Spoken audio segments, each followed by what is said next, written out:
자, 우리 같이 말씀 보도록 하겠습니다. 요한계시록 19장입니다. 요한계시록 19장 1절에서 3절입니다.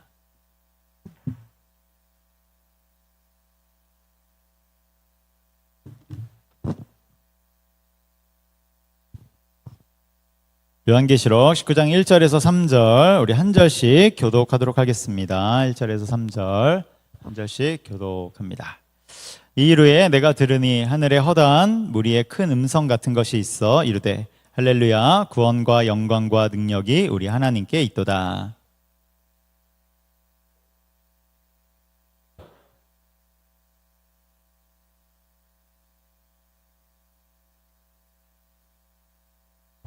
함께 읽겠습니다. 두 번째로 할렐루야 하니 그 연기가 세세토록 올라가더라.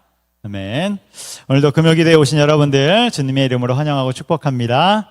여러분 오늘도 잘 오셨습니다. 금요기도에 또 올까 말까 갈등하신 분들도 있을 것 같아요. 금요일 저녁에 내가 약속이 있지 않았나 갈등하신 분들도 잘 오셨습니다. 여러분 복된 자리인 줄 믿으시기 바랍니다. 어제는 광복절이었어요. 우리 광복절이었는데요. 광복절은 우리나라가 일제강점기에서 벗어난 굉장히 뜻깊은 해방의 날이죠. 광복절 그날을 보면 라디오 방송에서 일본이 이제 전쟁을 끝낸다, 패했다는 종전선언, 그 패전선언이 흘러나오지 않습니까? 라디오에서. 그래서 우리나라가 35년 만에 이제 광복을 이룬 그런 뜻깊은 날이죠. 드라마와 영화 같은 데서 보면 일본의 그 패전선언, 종전선언이 흘러나오면서 드라마 같은 데 보면 어떻게 나옵니까? 우리나라 사람들이 태극기를 흔들면서 대한독립 만세 하면서 이렇게 막 나오는 장면을 드라마에서 못 보신 것 같아요. 성경 말씀만 읽으시느라고 못 보신 것 같아요. 근데 거기 보면 나오더라고요. 대한독립 만세 이렇게 하는데, 그런데 사실 그 종전선언 당일인 8월 15일에는 모두 다 어리둥절했다고 합니다. 그리고 무슨 상황인지 잘 모르고 그랬는데 이제 점점 소식이 전파되면서 다음 날부터 사람들이 거리로 쏟아져 나와서 대한독립 만세를 외쳤다 이렇게 얘기하더라고요. 그래서 우리나라의 독립을 보면 너무나도 감격적이고 뜻깊은 그런 것이죠. 그런데 일제강점기 시절에 기록들을 살펴보면 우리 기독교인들이, 그리스도인들이 나라를 얼마나 사랑했는지 그 기록들이 굉장히 많이 나와 있어요. 우리가 잘 아는 것처럼 3.1 운동 때 민족대표 33인, 그 중에 몇 명이 기독교인이었습니까? 16명, 무려 16명이 기독교인이었어요. 그리고 우리나라에 복음을 들고 오신 언더우드 선교사님은 고종 황제의 신변을 보호하기 위해서 권총을 차고 그 옆에서 꽤 오랜 기간 동안 경호를 한 사실은 잘 알려져 있는 이야기입니다. 그리고 고종 황제가 독사를 당할까봐 언더우드 선교사님을 비롯한 여러 선교사님들이 음식을 통제하기도 했어요. 일본에서 독사를 하려고 했기 때문에 그것을 막기 위해 통제한 사실들도 있죠. 뿐만 아니라 해방이 되고 나서 우리 기독교인들은 집집마다 태극기를 꽂았어요. 그래서 기독교인이라는 표시로 태극기를 꽂고 그것을 통해서 나라 사랑, 애국심도 보여줬던 것이죠. 그런데 그 당시 기독교 인구가 얼마 정도 되냐면 전체 우리나라 인구의 2%밖에 안 됐어요. 2%밖에 안 됐음에도 불구하고 독립운동도 앞장서서 이끌고, 그리고 가는 곳마다 태극기를 꽂으면서 나라 사랑에 대한 귀한 것들을 보여주고, 그러면서 나라에 큰 영향력을 끼쳤죠. 2% 정도밖에도 안 됐는데 큰 영향력을 끼친 것입니다. 이러한 전통 아래 우리 한국교회가 나라를 품고 계속해서 기도하고, 여러분 대한민국이 우리 교회의 기도 위에 서 있음을 여러분 기억하시기 바랍니다. 우리 한국이 여기까지 왔을 때 우리 한국의 모든 성도들이 우리나라를 얼마나 사랑하고 또 얼마나 이 나라를 품으면서 기도했는가는 여러분 제가 설명드리지 않아도 잘 알 거예요. 그래서 우리 그리스도인들은 오늘날을 살아가는 우리도 나라를 품고 기도하는 것입니다. 우리 가나안 농군학교에 그 유명한 말이 있잖아요. 조국이여 안심하라, 이런 말이 있지 않습니까? 얼마나 멋진 말인지 모르겠어요. 조국이여 안심하라. 왜 안심하라 그래요? 우리가 기도하니까 안심하라는 거예요. 내가 기도하니까 안심하라는 거예요. 여러분 얼마나 멋진 말인지 모르겠어요. 이것을 볼 때 우리도 조국이여 안심하라. 그리고 여러분 산성교회여 안심하라. 우리 가정이여 안심하라. 왜요? 우리가 기도하고 있으니까. 내가 기도하고 있으니까. 교회여 산성교회여 안심하라. 여러분 이 자리에 나온 여러분들 때문에 교회가 평안한 줄 믿습니다. 아멘. 좀 걱정이 되시는 분들이 있는 것 같아요. 아멘 소리가 작아서 여러분. 그래서 우리는 기도의 파수꾼으로 우리 믿음의 선배들이 기도로서 또 나라를 사랑하며 나갔던 것처럼 우리도 그것을 이어받아서 기도로 나라와 교회와 우리 가정을 세워가는 것입니다. 오늘은 이제 요한계시록 몇 주 만에 돌아왔는데요. 19장이에요. 우리 요한계시록은 22장까지 있기 때문에 이제 얼마 남지 않았습니다. 이제 끝부분으로 왔는데요. 지금까지 내용을 정리해 보면 우리 몇 번 정리했기 때문에 이제 잘 아실 거예요. 요한계시록에는 중심이 되는 세 가지 심판, 세 가지 재앙이 있습니다. 첫 번째는 뭡니까? 7 인내 심판. 되죠. 그렇죠? 그 다음에 두 번째는 7 나팔의 심판. 그리고 세 번째는 7 대접의 심판. 네, 이렇게 나오죠. 그래서 인나대. 7인, 7 나팔, 7 대접의 심판이 중심 심판 재앙이 되는 것이죠. 그래서 이 중에 7 나팔 심판과 그리고 7 대접 사이에 7년 대환란이 이렇게 위치하죠. 7년 대환란이 위치하고, 그러니까 7 대접 심판을 중심으로 그 앞에 7년 대환란, 그리고 그 뒤에 새 하늘과 새 땅 이렇게 이어지면서 이런 그림이 형성되는 것이죠. 그래서 요한계시록에 여기에다가 요한계시록 앞부분인 서론과 7 교회의 편지를 붙이면 전체 뼈대가 되는 거예요. 다음 그림인데 그렇죠? 그래서 우리 1장에서 서론이 나왔고 2장 3장에서 7 개의 편지가 나왔고, 그리고 4장부터 장차 있을 일, 미래에 대한 하나님의 말씀이 나오는데 그것이 바로 인나대, 그 사이에 7년 대환란과 마지막에 새하늘과 새 땅, 이렇게 뼈대를 잡으면 우리가 요한계시록을 읽을 때 굉장히 유익하죠. 내가 읽고 있는 데가 어디쯤에 와 있구나, 지금 심판은 어디를 향한 심판이구나, 이것을 알 수 있기 때문에 그런 거예요. 그래서 이것이 바로 전체적인 흐름이고, 이것을 안다면 굉장히 요한계시록에 있어서 많은 것을 알게 되는 그런 것입니다. 그래서 16장에서 7 대접의 심판이 나왔어요. 16장에서. 그래서 7 대접 심판을 통해서 적그리스도가 다스리는 나라, 세계 연합국가이죠. 그 나라가 심판받고 이제 박살나는 그 장면을 봤습니다. 믿는 사람들은 그 전에 휴거했죠. 그렇죠? 그래서 없어요. 적그리스도의 나라가 심판받는 장면이 16장에서 나왔어요. 그리고 17장과 18장은 그 적그리스도의 나라가 망하는데, 7 대접의 심판 중에 마지막 7번째 대접에서 나라가 망하는데 그것을 클로즈업해서 보여준 것이 바로 17장과 18장이죠. 그래서 적그리스도의 나라가 완전히 망했음을 쫙 이렇게 보여주는 것이 바로 17장과 18장입니다. 그리고 오늘 본문인 19장은 이제 적그리스도의 나라가 다 심판받는 장면에서 예수님이 재림하시는 장면이에요. 예수님이 재림하시는 장면. 그러니까 너무나도 중요한 부분이죠. 그러니까 예수님이 어떻게 재림을 하시냐면 그 적그리스도의 나라를 심판하시면서 그 심판하는 모습으로 이 세상을 심판하시는 심판주로 오시는 것입니다. 심판자의 모습으로 오세요. 자, 우리 1절을 읽어보도록 하겠습니다. 우리 1절 했습니다. 시작. 이르에 내가 들으니 하늘에 허다한 무리의 큰 음성 같은 것이 있어 이르되 할렐루야, 구원과 영광과 능력이 우리의 하나님께 있도다. 아멘. 여기 보면 중간에 할렐루야 이렇게 나오죠. 할렐루야 찬송이 나와요. 여러분, 할렐루야 찬송은 신약 성경에서 딱 4번 나오거든요. 근데 어디에서 나오냐면 오늘 본문인 19장에서만 나와요. 예수님이 재림하시는 그 장면에서만 할렐루야가 울려 퍼져요. 그래서 어디에 나오냐면 1절, 표시할 분들 한번 표시해 보세요. 1절에 할렐루야가 나오고요. 또 3절에도 할렐루야가 나와요. 3절에 두 번째로 할렐루야 하면서 할렐루야가 나오죠. 그리고 4절에도 할렐루야가 나옵니다. 4절 중간에 보면 아멘 할렐루야, 끝부분에 아멘 할렐루야 하면서 할렐루야가 또 나와요. 그리고 6절에도 할렐루야가 나오죠. 6절에도 중간에 할렐루야. 그래서 19장 전반부는 1절에서 8절까지 이제 나오는데 여기에는 온통 할렐루야 찬양으로 가득한 거예요. 예수님이 재림하실 때 할렐루야. 우리 핸델의 메시아 중에 할렐루야 이 찬양이 있지 않습니까? 그런 것처럼 할렐루야가 울려 퍼지면서 우리 예수님이 영광 중에서 이 땅에 오시는 거예요. 그런데 이 땅에 이제 오실 때 어떤 일들이 펼쳐지냐면 2절에 이렇게 나옵니다. 2절 제가 읽어볼게요. 2절 그의 심판은 참되고 의로운지라. 그래서 여기 심판 이렇게 나오죠. 그의 심판 여기 밑줄을 그으시면 돼요. 그래서 예수님은 심판주의 모습으로 이 땅에 오시는 거예요. 음행으로 땅을 더럽게 한 큰 음녀를 심판하시죠. 자기 종들의 피를 그 음녀의 손에 갚으셨도다 하고. 그래서 이렇게 심판의 모습으로 이제 딱 나타나시는데요.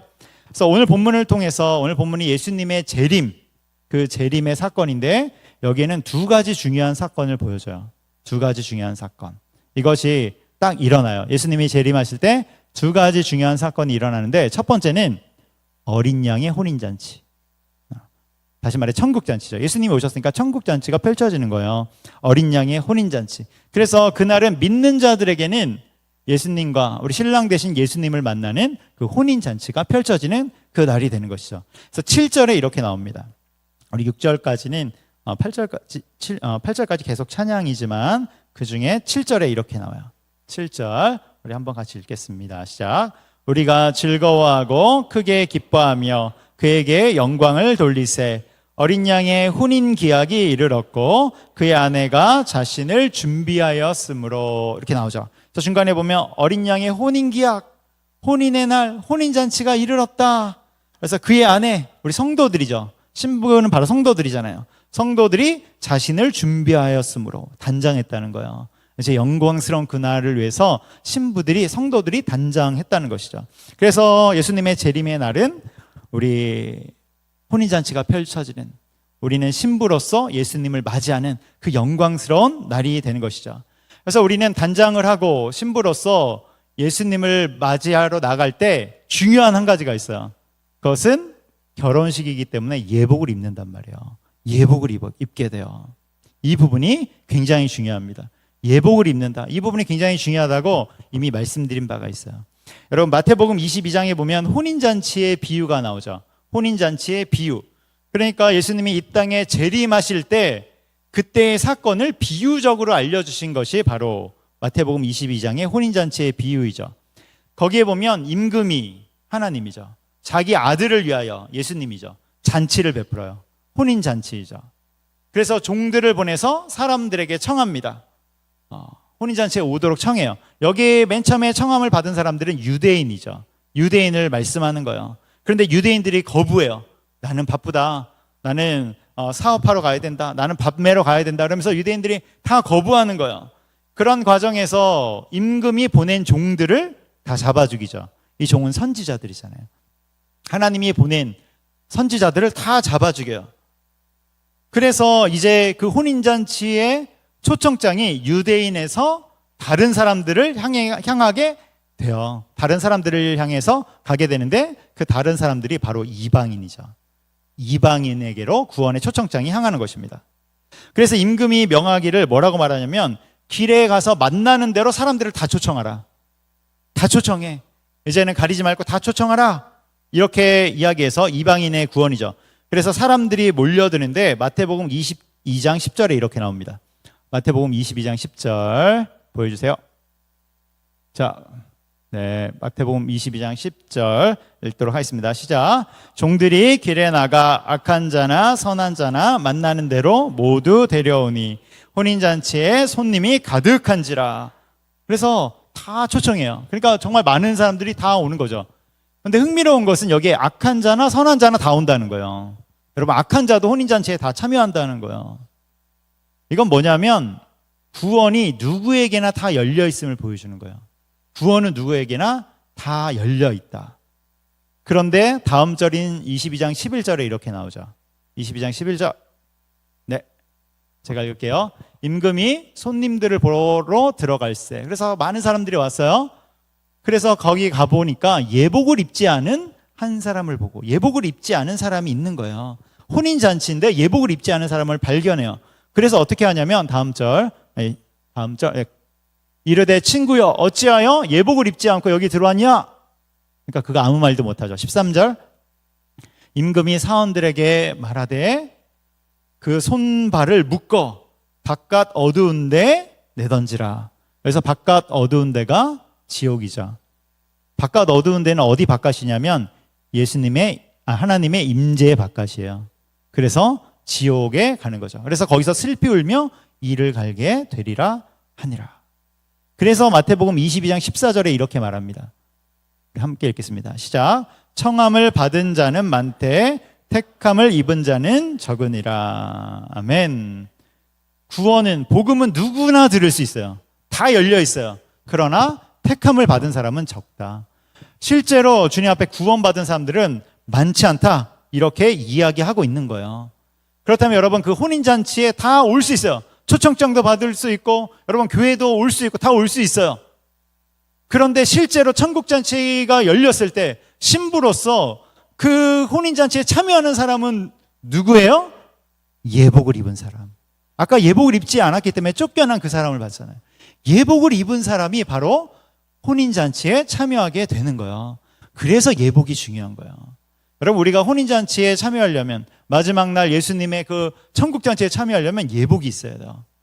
지금부터 한 땀 한 땀 따야 될지도 모르겠어요. 여러분, 예복을 우리가 준비해야 돼요. 그러면 예복이 뭡니까? 예복. 그 예복이 바로 오늘 본문인 요한계시록 19장에 나오는 것이죠. 혼인잔치의 비유가 마태복음 22장이라면 여긴 비유, 진짜는 요한계시록 19장. 그래서 우리 요한계시록 19장 7절부터 한번 읽어보도록 할게요. 19장 7절. 제가 읽을게요. 우리가 즐거워하고 크게 기뻐하며 그에게 영광을 돌리세. 어린 양의 혼인기약, 혼인잔치에 이르렀고 그의 아내가 자신을 준비하였으므로 8절. 그에게 빛나고 깨끗한 세마포 옷, 예복이죠. 세마포 옷. 신부가 입는 옷이 바로 세마포 옷 예복이에요. 이것을 입도록 이제 허락받았어요. 이 세마포 옷은 무엇입니까? 성도들의 옳은 행실이로다 하더라. 할렐루야. 그래서 예복은 성도들의 옳은 행실이에요. 옳은 행실. 그래서 어린 양이 혼인잔치에 참여하는 자들은 옳은 행실, 성도들의 옳은 행실이 있는 자들, 의로운 행실 가운데 있는 자들, 그들이 천국잔치에 참여하게 되는 것이죠. 그러면 옳은 행실은 뭘까? 옳은 행실은 뭘까? 우리가 이제 지금까지 쭉 다 말씀드렸어요. 그런데 여러분, 성도들의 옳은 행실에서 전제 조건이 있는데 그것은 뭐냐면 당연히 예수님을 구주로 인정한다는 거예요. 예수님을 구세주로, 나의 구원자로, 나의 주님으로 모시는 것이, 섬기는 것이, 인정하는 것이 1번입니다. 그런데 이 사람이 진짜로 예수님을 구주로 모셨는지 아니면 진짜로 초청장만 받고 왔다 갔다 하는 사람인지 어떻게 알 수 있어요? 그것을 어떻게 알 수 있습니까? 그가 진짜인지 가짜인지 옳은 행실을 통해서 알 수 있다는 거예요. 그럼 그런 옳은 행실이 무엇입니까? 이게 요한계시록의 핵심이죠. 오늘 요한계시록의 핵심을 말씀드리고 있어요. 그러면 이 사람이 진짜로 주님의 사람인지 아닌지 옳은 행실을 통해서 알 수 있는데 그 옳은 행실은 무엇입니까? 첫 번째는 뭐예요? 말씀. 두 번째는 사랑. 구체적으로 말하면 말씀에 순종하는가, 우리 하나님을 사랑하는가, 이것을 말씀하는 것이 바로 요한계시록이죠. 그래서 요한계시록의 핵심, 우리가 7교회의 편지를 그동안 예전에 쭉 살폈는데 그 7교회의 편지를 요약하면 결국 말씀과 사랑이죠. 그리고 장차 있을 일, 지금까지 쭉 봤던 이것도 짜내면 결국 말씀에 순종하는가, 그 사람이 주님의 말씀을 가볍게 여기지 않고 무겁게 여기며 그 안에 순종하는 삶을 사는가, 그리고 우리를 대속하신 그 주 예수 그리스도를 사랑하는가, 이 사람이 남게 되는 거예요. 그래서 요한계시록은 계속해서 이 두 가지를 우리 가운데 알려주는 것입니다. 그래서 이러한 방향 가운데 살아간 사람이 혼인잔치에 참여하는 것이죠. 목사님, 저는 순종 잘 못하고 잘 쓰러지는데요. 괜찮아요. 저도 잘 쓰러져요. 저는 하나님을 사랑하려고 하는데 잘 안 되는데요. 안 될 때가 많은데요. 여러분, 우리가 100% 순종하라고 말씀드리는 것이 아니죠. 나의 삶의 방향이 하나님을 순종하는 방향으로 가는가, 그것을 보라는 거예요. 하나님을 사랑하는 방향으로 가는가, 그것을 보라는 거예요. 나를 사랑하는 방향으로 가는가, 여러분, 그러면 구원이 먼 거예요. 나를 부욕해 하기 위해서 주님을 이용하는가, 여러분, 그러면 이 밤에 회개하고 주님 앞에 긍휼을 구해야 되는 것입니다. 그러나 넘어지고 쓰러지지만 그래도 내가 순종의 방향으로 가려고 하는가, 주의 말씀을 어떻게 해서든지 붙잡으려고 하는가, 그러면 천국이 가까운 것입니다. 우리가 끝까지 지켜야 할 것은 하나님의 말씀을 순종하는 것, 그리고 하나님을 사랑하는 것. 할렐루야, 아멘. 우리는 이 방향으로 나가는 것이죠. 9절을 읽겠습니다. 우리 9절 시작. 천사가 내게 말하기를 기록하라. 어린 양의 혼인잔치에 청함을 받은 자들은 복이 있도다 하고, 또 내게 말하되 이것은 하나님의 참되신 말씀이라 하기로. 아멘. 그래서 예수님이 재림하실 때 중요하게 펼쳐지는 첫 번째 사건은 어린 양의 혼인잔치예요. 어린 양의 혼인잔치. 천상에서는 어린 양의 혼인잔치가 펼쳐져요. 그러면 지상에서는 어떤 일이 펼쳐질까? 두 번째 사건. 두 번째는 심판의 잔치가 펼쳐져요. 심판의 잔치. 왜 잔치라고 했냐면, 우리 요한계시록 뒷부분에 하나님의 큰 잔치라고 나와요. 이따가 이제 볼 텐데 17장 뒷부분에 하나님의 큰 잔치라고 나오는데 바로 심판을 뜻하는 거예요.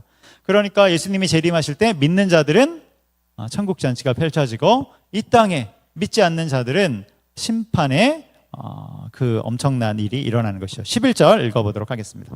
우리 11절 같이 있습니다. 시작. 또 내가 하늘이 열린 것을 보니 보라, 백마와 그것을 탄 자가 있으니 그 이름은 충신과 진실이라. 그가 공의로 심판하며 싸우더라. 아멘. 그래서 또 내가 하늘이 열린 것을 보니, 하늘이 열렸어요. 그리고 예수님이 이제 임하시는 것이죠.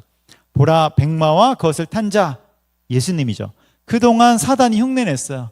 말 위에 타면서 흉내내고, 지금도 이단과 사이비의 교주들은 흉내내죠.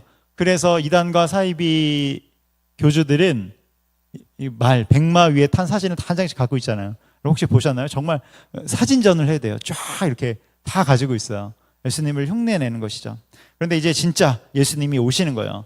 근데 그의 이름은 충신과 진실이라. 충신은 충성과 신실함이고, 진실은 참되심. 그러니까 예수님의 성품을 나타내는 것이죠. 그가 공의로 심판하며 싸우더라. 그래서 예수님은 마지막 날에 이 땅에 백마 타고 오시는 것이죠. 그래서 예수님의 모습이 12절, 13절 계속해서 나오는데요. 12절, 그 눈은 어떠냐면 불꽃 같아요. 그리고 그 머리에는 많은 관들이 있고, 또 이름 쓴 것이 하나 있는데, 이름이 있는데 자기밖에, 예수님밖에는 아는 자가 없는 그 이름이 있어요. 신비한 이름. 그러니까 인간은 감히 알 수 없는 우리 주님의 전능하심이죠. 13절 계속해서 나옵니다. 또 그가 피 뿌린 옷을 입었어요. 피 뿌린 옷. 예수님의 보혈이죠. 승리의 보혈. 그리고 그의 이름은 하나님의 말씀이라 칭하더라. 그래서 예수님 자체가 하나님의 말씀이죠. 하나님의 말씀. 그래서 예수님이 이 땅에 딱 재림하시는데, 그때 예수님만 오시는 것이 아니라 하늘의 군대, 천상의 군대도 같이 와요. 14절에 천상의 군대가 같이 오는 모습이 나옵니다. 읽겠습니다. 시작. 하늘에 있는 군대들이 희고 깨끗한 세마포 옷을 입고 백마를 타고 그를 따르더라. 아멘. 하늘에 있는 군대들, 천상의 군대들도 세마포 옷, 우리 주님 나라의 옷이죠. 주님 나라 백성들이 입는 옷이에요. 백마를 타고 역시 주님을 따르는 거예요. 그러면서 이제 지상에 있는 적그리스도의 나라, 우리 세계 연합국가이죠. 적그리스도의 나라가 심판을 받는데, 15절 그의 입에서 예리한 검이 나오니, 예수님의 입에서 예리한 검이 나와요. 이 검은 하나님의 말씀이죠. 그래서 마지막 때 예수님이 이 땅을 심판하실 때도 하나님의 말씀으로 심판하는 거예요. 말씀으로 심판하세요. 그것으로 만국을 치겠고 친히 그들을 철장으로 다스리며, 또 친히 하나님 곧 전능하신 이의 맹렬한 진노의 포도주 틀을 밟겠고. 우리 진노의 포도주 틀 배웠어요. 그렇죠? 피의 심판, 엄청난 심판을 뜻하는 것이죠. 이런 심판이 임하는 거예요. 16절 같이 있습니다. 시작. 그 옷과 다리에 이름을 쓴 것이 있으니 만왕의 왕이요 만주의 주라 하였더라. 아멘. 예수님이 이러한 모습으로 군대를 이끌고 쫙 오지만, 예수님이 그들과 어떤 칼과 이런 것으로 싸운 것이 아니라 주님의 말씀으로 심판하시는 것이죠. 그래서 정리를 해보면 요한계시록 16장에서 우리 7대접의 심판이 나오는데 6번째 대접이 아마겟돈 전쟁이었어요. 아마겟돈 전쟁. 그래서 하나님을 대적하기 위해서 적그리스도의 나라가 모든 세상의 임금을 이끌고 왕들을 이끌고 쫙 모이죠. 그때 7번째 대접이 쏟아지면서 적그리스도의 나라가 심판을 받게 되는 것입니다. 그런데 그런 과정 속에서 예수님의 재림의 모습이 나타나는 거예요. 이때 예수님은 다른 것으로 싸우는 것이 아니라 입에서 나오는 말씀, 그 검으로 이들을 심판하시는 것이죠. 그래서 여러분, 우리 주님은 무엇으로 세상을 통치하시냐면 말씀으로 세상을 통치하시는 거예요. 그리고 마지막 날 심판하실 때도 말씀으로 심판하시죠. 처음에 세상을 창조하실 때도 뭘로 창조하셨어요? 말씀으로 세상을 창조하셨죠. 그래서 우리 주님은 지금도 말씀으로 세상을 다스리시고, 이것을 통해 우리가 알게 되는 것이 무엇입니까? 주님의 말씀에는 능력이 있음을 우리가 알게 되는 것이죠. 주님의 말씀에는 놀라움이 있는 거예요. 그래서 그러한 주님의 말씀이 우리 가운데 가까이 있도록 우리 가운데 엄청난 선물을 주셨는데, 주님의 말씀이 기록된 성경책이죠. 성경 말씀. 그래서 이것은 엄청난 선물이고 우리 가운데 굉장히 복된 것이에요. 그래서 가까이 두고 늘 읽으면서 나가는 것이죠. 여러분, 하나님의 말씀에 능력이 있음을 기억하시기 바랍니다. 그래서 과거에 어떤 교회는 이 말씀으로만, 모든 프로그램을 다 이 말씀으로만 한 그런 교회도 있었어요. 그래서 주일학교 아이들이 유치부 애들이다 그러면 이제 한글을 떼잖아요. 그러면 다 말씀을 가지고 한글을 떼게 만들어요. 예수님, 하나님, 그리고 성경 구절만 적게 하고 막 그렇게 가르치더라고요. 그리고 교회에서 기도를 해도 그냥 우리처럼 기도하지 않고 기도 시간에 말씀을 읽어요. 그냥 말씀을 읽으면서 이렇게 하더라고요. 그런데 여러분, 신기하게 그 교회는 여러 가지 이적과 하나님의 응답들이 나타나는 그 일들이 있었던 것이죠. 그런데 단점은 뭐냐면 기도 시간에도 말씀을 읽으니까 조금 헷갈려요. 기도 시간에는 기도를 했으면 좋겠는데 말씀을 읽으니까 좀 극단적인 것 같고 조금 건강한 것은 아니다 이렇게 생각이 들죠. 근데 흥미로운 것은 하나님의 역사가 일어난다는 거예요.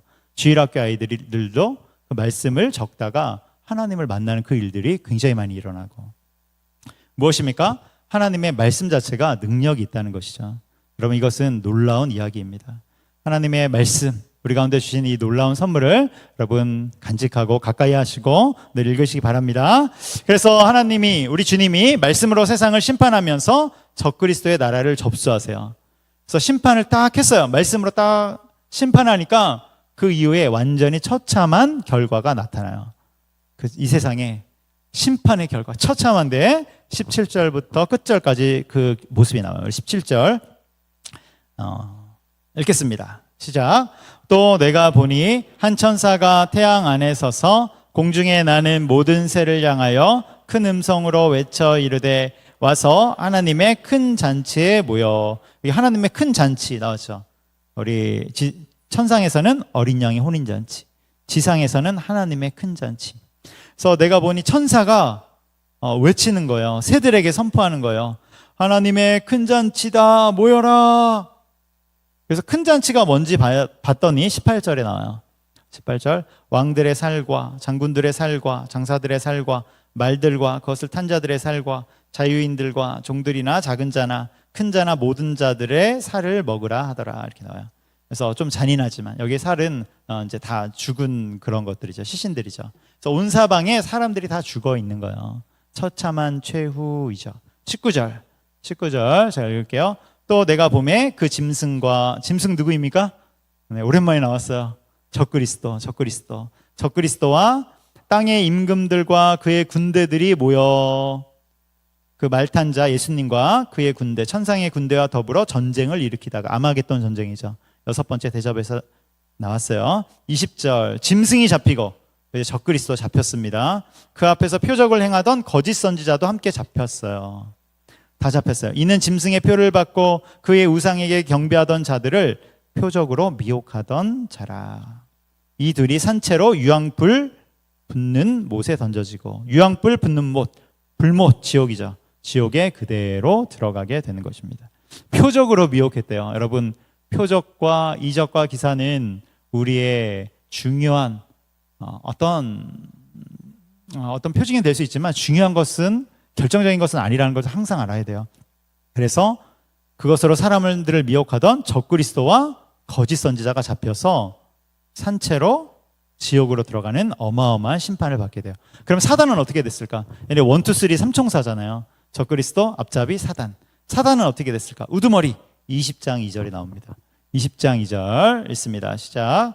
용을 잡으니 곧 옛뱀이요 마귀요 사탄이라 잡아서 1000년 동안 결박하여, 이렇게 나와요. 용을 잡으니, 용도 잡혔어요. 그래서 1000년 동안 결박을 당한 것이죠. 그래서 이 용은, 사단은 불못으로 들어가지 않고 무정행으로 들어가요. 3절에 나오는데, 20장 3절에 나오는데 무정행으로 들어갑니다. 이 부분은 다음 주에 조금 더 말씀을 드릴게요. 그래서 사단도 심판을 받고 하나님을 대적하던 세력들이 다 심판을 받는 거예요. 우리 19장 마지막 절 21절을 읽어보도록 하겠습니다. 21절 시작. 그 나머지 말탄 자의 입으로부터 나오는 검의 죽음에 모든 새가 그들의 살로 배불리더라. 아멘. 그래서 그 나머지는 말탄 자, 예수님 입에서 나오는 그 말씀의 검으로 다 죽었다. 그래서 하나님의 큰 잔치가 이루어졌다는 것입니다. 그래서 말씀을 정리할게요. 여러분, 짐승, 적그리스도, 그리고 거짓 선지자, 앞잡이, 그리고 사단, 용도 다 심판을 받습니다. 그리고 이제 사단이 심판을 받으면서 이 세상에 사단은 없어져요. 사단이 무적행으로 들어갔기 때문에 사단이 없어져요. 그러면서 이 땅에 천년 왕국이 시작되죠. 다음 장인 천년 왕국. 놀라운 세상이에요. 일종의 천국이 되는 것이죠. 그리고 그런 후에 천년 후에 잠시 사단이 풀려납니다. 무적행에서 잠시 풀려나죠. 그러면서 사단이 또 다시 자신의 세력을 모아서 전쟁을 일으켜요. 그 전쟁이 곡과 마곡의 전쟁, 아마겟돈 2라고 보시면 돼요. 이때 다시 심판을 받고 이제는 무적행이 아니라 영원한 불못, 지옥으로 사단이 들어가게 되고 이 세상은 새하늘과 새 땅이 열리게 되는 거예요. 그래서 19장에는 예수님의 재림, 20장에는 천년왕국, 21장과 22장에는 새하늘과 새 땅, 이렇게 연결되는 것입니다. 그래서 이제 19장부터 요한계시록의 결론 부분에 들어온 것이죠. 여러분, 세상은 끝을 향해 가고 있음을 여러분 기억하시기 바라요. 우리가 먹고 사는 것에, 세상 사람들은 먹고 사는 것에 바빠서 이것을 잘 기억하지 못할 때가 많이 있어요. 그런데 세상은 끝을 향해 달려가고 있음을 우리가 알아야 되는 거예요. 그리고 또 무엇입니까? 우리의 인생도 끝을 향해 달려가고 있음을 우리가 기억해야 돼요.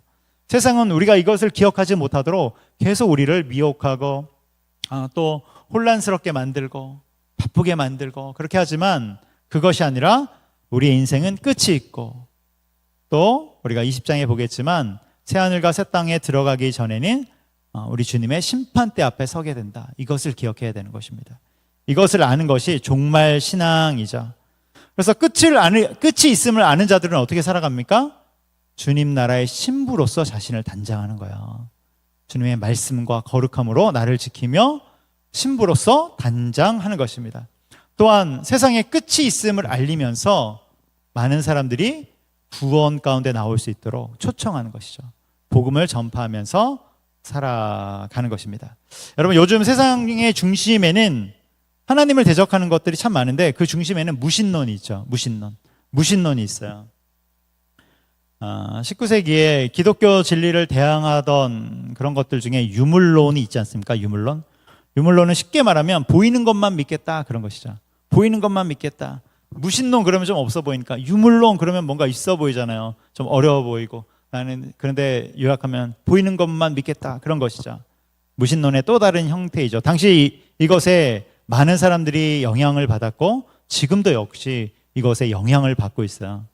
지금 이제 21세기잖아요. 21세기는 유물론에서 좀 더 업그레이드 됐어요. 그래서 지금은 뭘 이야기하냐면 불가지론이다, 이렇게 얘기해요. 불가지론. 이건 또 무슨 말이야? 굉장히 복잡한 것 같지만 한마디로 말하면 신이 있는지 없는지 알 수 없다는 거예요. 다 똑같아요. 안 믿겠다는 거예요. 보이는 것만 믿겠다. 있는지 없는지 알 수 없다. 그럼 우리는 어떻게 해야 돼요? 그래서 난 믿겠다 해야 되는데 그들은 안 믿겠다, 이렇게 되는 거야. 있는지 없는지 알 수 없다. 무신론의 또 다른 얼굴이죠. 그러니까 이런 식으로 계속해서 겉모습을 바꾸면서 같은 줄기를 계속해서 유지하는 것이 사탄의 전략이고 또 리처드 도킨스, 우리 만들어진 신, 그 책도 다 이런 것이죠. 이런 흐름들 속에서, 이런 세상 속에서 진리 가운데 살아간다는 것은 여러분, 그것은 고독한 길이고 때로는 외로운 길임을 여러분 기억하셔야 돼요. 세상이 진리를 향해 나가는 자들을 늘 환영하는 것이 아니라 우리가 귀한 복음을 전했음에도 불구하고 그것을 대적하고 무시할 수 있음을 여러분 기억하셔야 되는 것입니다. 왜요? 진리는 세상으로부터 환영받지도 못할 그럴 때가 많기 때문에 그런 거예요. 그래서 진리는 고독한 것이죠. 세상은 끊임없이 우리 가운데 메시지를 전합니다. 야, 보이는 것을 따라가라. 현세적인 삶을 살아라. 그런데 우리 주님은 우리 가운데 뭐라고 말씀하십니까? 영원한 것을 쫓아가라. 영원한 것을 따라가라. 너의 인생은 끝이 있음을 기억하라. 여러분, 우리 인생에 끝이 있음을 기억하면서 정말 신앙, 영원한 것을 따라가는 우리가 되기를 주님의 이름으로 축복합니다. 아멘. 그래서 우리 다들 천국에서 만났으면 좋겠습니다. 천국에서 다 만나서 어린 양의 혼인잔치, 거기 가면 다 자기 자리가 있지 않을까? 다 자기 자리가 있지 않을까? 어디쯤 있을까? 잘 모르겠어요. 저는 어디 구석에 있을 테니까 잘 찾아오세요. 잘 찾아오셔서 우리 만났으면 좋겠습니다. 말씀은 마쳤는데 우리 혹시 질문이 하나 생길 수 있어서 이것만 빠르게 얘기해 드릴게요. 지난번에도 한번 말씀드렸는데 지금 예수님의 재림이 딱 나왔잖아요. 그렇죠? 마지막 6번째 대접 또 7번째 대접을 격파하면서 예수님이 재림한다고 말씀 성경에 나와 있어요. 그러니까 예수님의 재림의 날짜는 우리가 알 수 없다고 하는데 그러면 알 수 있는 게 아닙니까? 이렇게 이야기할 수 있어요. 물론 여기 계신 분들은 다 이해하고 있는 것 같아요. 지금 다 이해하고 있지만 이 부분에 대해서 조금 헷갈리는 분들이 있을 것 같아서 말씀드리면, 여러분, 믿지 않는 자들, 적그리스도 나라의 시민이 된 자들은 아마겟돈 전쟁에 결국 참여하게 되죠. 그들은 예수님을 믿지 않는 자들이에요. 그리고 그 자리에서 예수님을 보게 돼요. 그런데 믿는 자들은 예수님을 언제 만나요? 그 전에 뭐가 있죠? 그렇죠? 7번째 나팔이 불릴 때 휴거를 하게 되죠. 근데 그 휴거가 언제 일어날지는 알 수 없어요. 그렇기 때문에 우리는 우리에게 믿는 자들에게 있어서 예수님의 재림의 날짜는 정확히 알 수 없다. 이렇게 정리하시면 되고요. 그러나 다음에 한번 또 말을 할 기회가 있을지 모르겠지만 우리는 세상의 끝으로 가고 있음을 깨어 있으면 어느 정도 알 수 있다. 계속해서 말씀드린 부분입니다. 자, 네, 말씀의 결론을 맺습니다. 정말 신앙 속에서 또한 말씀과 사랑 이 방향으로 나가고 또한 복음을 전파하는 우리가 됩시다. 우리 찬송 한 곡하고 기도하겠습니다.